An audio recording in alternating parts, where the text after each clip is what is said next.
राधे राधे। देखिए हम विपिन भैया और टीपू निकल चुके हैं घूमने के लिए खेत में, और ये खेत है हमारे घर के पूरब की ओर, और पहले जो हम वीडियो बना रहे थे वो घर के पश्चिम की तरफ बना रहे थे। तो ये है पूर्व घर, और पीछे देखिए तो उधर गांव है और घर है। तो देखिए जब यहाँ तक जहाँ तक आपको नज़र पड़ेगा तो चारों तरफ हरियाली ही हरियाली है। और अभी जनवरी का महीना चल रहा है और हिंदी महीना से इसको पूस कहते हैं। तो पूस में गेहूं है जो तैयार अभी नहीं हुआ है पूरा तरीक़ा से, लेकिन गेहूं जहाँ तक देखिएगा तो सगरों उग गया है। और ये लाइन में जहाँ तक आप देख रहे हैं वहाँ तक खाली गेहूं ही है, और इधर देखिएगा इस साइड तो इधर मकई रोपा गया है, और इसको हम लोग अपना भाषा में बोलते हैं बाध। तो बाध में चल रहे हैं, तो कहीं पे गेहूं है जो ज़्यादा हरा है और कहीं पे कम हरा है। तो विपिन भैया बताएंगे कि ज़्यादा हरा क्यों है और कम हरा क्यों है। तो विपिन भैया बताइए कि ज़्यादा हरा काहे है और कम हरा काहे है विपिन भैया?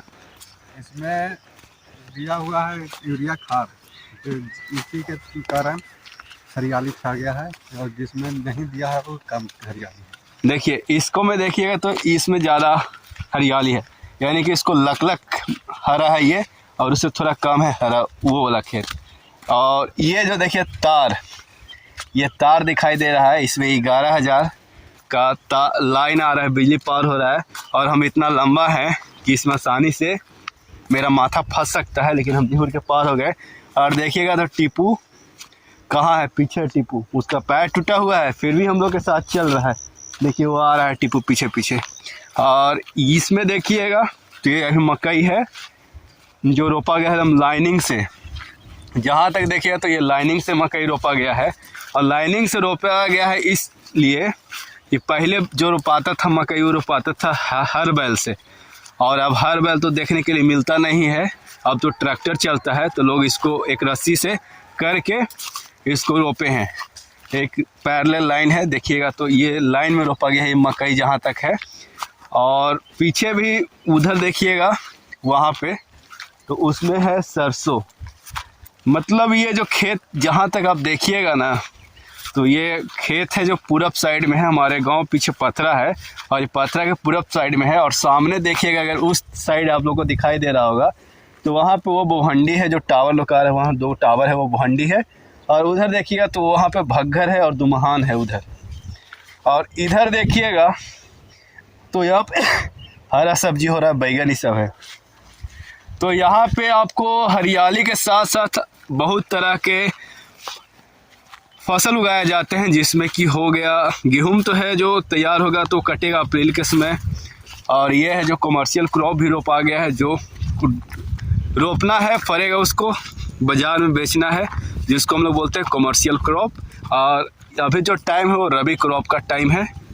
तो रास्ता में अब आपको बैक कैमरा से दिखाते हैं कि क्या क्या कहाँ पे रोपा गया है और कैसे कैसे हम लोग यात्रा कर रहे हैं और कहाँ तक जाएंगे। पहले टीपू कहाँ था और सूरज की रोशनी इस साइड पड़ रहा है तो दिखाई देने में थोड़ा समस्या हो रहा है। ये टीपू आ गया है और सूर्यास्त का वक्त हो चुका है, और इस खेत का बारे में हम लोग बात कर रहे थे। तो ये विपिन भैया बताएंगे कि ये कौन सा रोपा गया है फसल भैया? और ये है सरसों। तो बहुत लोग सुने होंगे सरसों के साग, अगर कोई खाए होंगे तो कमेंट बॉक्स में बताइएगा। और इधर देखिएगा तो ये सब मकई है, और इधर इसमें भी मकई रोपा गया है, उसमें भी मकई रोपा गया है। और मैं ये खेत बता सकता हूँ किनका खेत है, और ये जो मालिक हैं उनका नाम है वीरेंद्र, और प्यार से लोग उनको कहते हैं गुरी जी। तो ये गुरी जी के खेत है जिसमें टीपू उस आरी से यात्रा कर रहा है। इसमें है गेहूं रोपा गया है, मतलब सब जो है प्लॉट बाई प्लॉट बटा हुआ है, तो सबके अलग अलग खेत है। फिर उसमें रोपा गया है सरसों। और ये जो सरसों और गेहूं है ये है रबी क्रॉप, यानी कि रबी फसल, और ये कटाएगा अप्रैल में। और इस बार होली है पहले, तो होली है जो हार्वेस्टिंग फेस्टिवल बोलते हैं, जब कटनाई शुरू होता है तब होली आता है। लेकिन इस बार होली है 5 मार्च के, या उससे पहले ही होगा।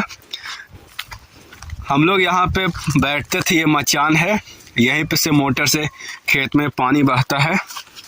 और लाइन का भी व्यवस्था यहाँ पे है। और ये पेड़ को छाटा गया है, तो कुछ दिन बाद फिर पेड़ फूजेगा तो यहाँ पे हरा भरा हो जाएगा।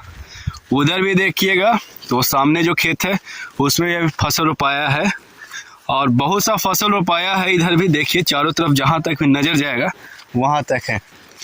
टीपू फिर से अलग रास्ता से चल रहा है और उसको प्रॉब्लम हो जा रहा है, पैर में थोड़ा सा चोट लगा है, जिस कारण से कहीं पे उसका पैर लॉक हो जाता है तो वो अपनी जगह पे ही रहता है। चलो टीपू चलो। तो हम लोग चलते चलते अब पहुंच गए हैं उस छोर पे, और हम लोग आ रहे थे उधर से, यानी कि हम लोग आ रहे थे पूरब से, पश्चिम से आ रहे थे पूरब की ओर।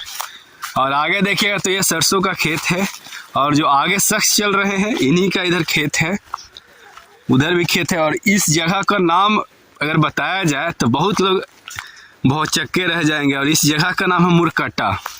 तो इसका जो नाम पड़ा है वो भी काफ़ी विशेष नाम पड़ा है, और ये नाम पढ़ने के पीछे भी कुछ बातें होगा, तो पूर्वज लोग से सुनने के लिए मिलता भी है। लेकिन पहले ये सरसों का फूल का आनंद लीजिए, कितना हरियाली है। इतर के दुकान में जाइएगा तो अगर इतर भी नहीं छीटिएगा तो महक आपको में लग जाएगा। उसी प्रकार से जब आप सरसों के खेत में आइएगा तो इसका जो फूल है पीला पीला वो आपके शरीर में लग जाएगा। देखिए जहाँ तक अगर आपको नज़र जा रहा है तो पीला पीला लगा हुआ है ये, और ये जो है नेचुरल कलर है, सरसों है ये नेचुरल कलर है, और इसका बहुत सा महत्व है। सरसों खेत में जब भी आप प्रवेश कीजिएगा तो इसका कलर आपके में लग जाएगा। तो सरसों खेत से हम लोग अब निकलते हुए आगे जा रहे हैं। तो आगे जाते जाते देखिए ये है गांजा, माफ़ कीजिएगा ये गांजा नहीं है, ये टीला है, निवारी का टीला। और क्या जंप था विपिन भैया का, ये जंप सिर्फ एथलीट लोग करते हैं। और ये जो टीला है तो बताइएगा कि टीला कैसे हुआ है। शाम का वक्त हो रहा है और हम लोग शुरू किए थे, करीब करीब लगता है कि 2 किलोमीटर हम लोग यात्रा कर चुके हैं, और अब हम लोग को घर भी जाना है तो 2 किलोमीटर का यात्रा करना पड़ेगा। और अभी जिस छोर पे है हम लोग, इस छोर का नाम मुरकट्टा है, और इस साइड जो पीछे नदी बह रहा है यहाँ पे सोहर नदी बह रहा है, और उस साइड बह रहा है मोहर। यानी कि हमारी जो सांस्कृतिक है, हमारे जो सनातन धर्म में है, तो जितना भी नदी है उनको नाम से इंडिकेट किया गया है, यानी कि वो हमारे माँ हुए। तो ये सोहर मैया इधर से बह रहे हैं और उधर से मोहर मैया बहते हैं। दोनों जहाँ पे मिलन होता है उनको बोलते हैं दो मुहान, और दो मुहान आगे है। और उस साइड जो गांव नज़र आ रहा है उधर है मुरकट्टा, सामने देखिए तो मुरकट्टा गांव है। तो और अभी हम लोग हैं ये भी मुरकट्टा है, लेकिन इसको बहुत सारे लोग बदरोहिया भी बोलते हैं। तो इसी के साथ हम और हमारे भैया विपिन भैया को इजाज़त दीजिए, फिर मिलेंगे अगले इसी तरीक़ा के कुछ रोमांचक जगह के बारे में बताएंगे। और अपना सपोर्ट और प्यार इसी तरीक़ा से बनाए रखिए। और बस इसी के साथ एक बार और टीपू को देख लीजिए और इजाज़त दीजिए, फिर मिलेंगे। तब तक के लिए राधे राधे। ठंडा ज़्यादा है तो आप भी सुरक्षित रहिए, आसपास लोग के भी सुरक्षित रखिए। धन्यवाद।